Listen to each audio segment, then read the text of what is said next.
Assalamualaikum warahmatullahi wabarakatuh. Halo semuanya, selamat siang. Sebelum saya mulai, saya mau kasih satu kutipan teks nih yang bakalan kita bahas hari ini. Beliau pernah bilang begini, Indonesia merdeka bukan karena jasa satu orang, tetapi karena keringat dan darah seluruh rakyat. Kalimat ini diucapkan sama sosok yang mungkin namanya sering kita dengar, tetapi jarang kita tahu perjuangan aslinya. Beliau bukan orang yang teriak-teriak di podium, tetapi lewat jarinya yang mengetik teks proklamasi bangsa Indonesia kita berubah total. Kenali, nama saya Olivia Faira Algani, dan sini saya akan mengajak kalian untuk kenalan lebih dekat dengan sang juru ketik kita, yaitu Said Malik. Said Malik lahir dengan nama asli Muhammad Ibnu Said. Ia lahir pada tanggal 25 November 1908 di Sleman, Yogyakarta. Ayahnya bernama Abdul Muin, adalah seorang kepala desa yang juga aktif menentang kolonial Belanda, terutama pada penanaman tembakau. Ia tumbuh sejak periode ketika Indonesia menerima tekanan dari orang Eropa.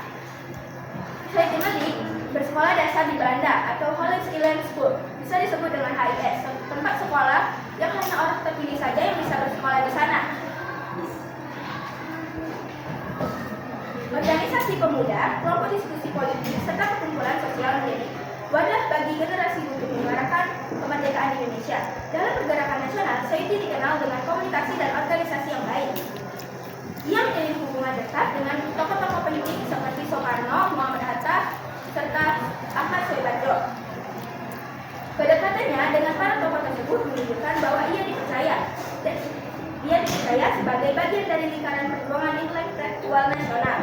Aktivitas politiknya membuat Said sering menjadi target pengawasan pemerintahan kolonial Belanda. Ia terlibat dalam penyebaran gagasan kemerdekaan melalui tulisan, diskusi, serta kegiatan organisasi. Pemerintahan kolonial Belanda menganggap aktivitas ini berbahaya karena dapat mengakibatkan perlawanan rakyat terhadap kekuasaan Belanda. Akibat keterlibatannya, Said Malik pernah ditangkap dan dipenjara, lalu bahkan pernah diasingkan di Gulboson di Papua, tempat pengasingan para tokoh yang terkenal dengan keterbatasan makanan, minuman, serta kebebasan. Peran terbesar Said Malik pada tanggal 17 Agustus 1945 setelah Jepang menyerah kepada Sekutu.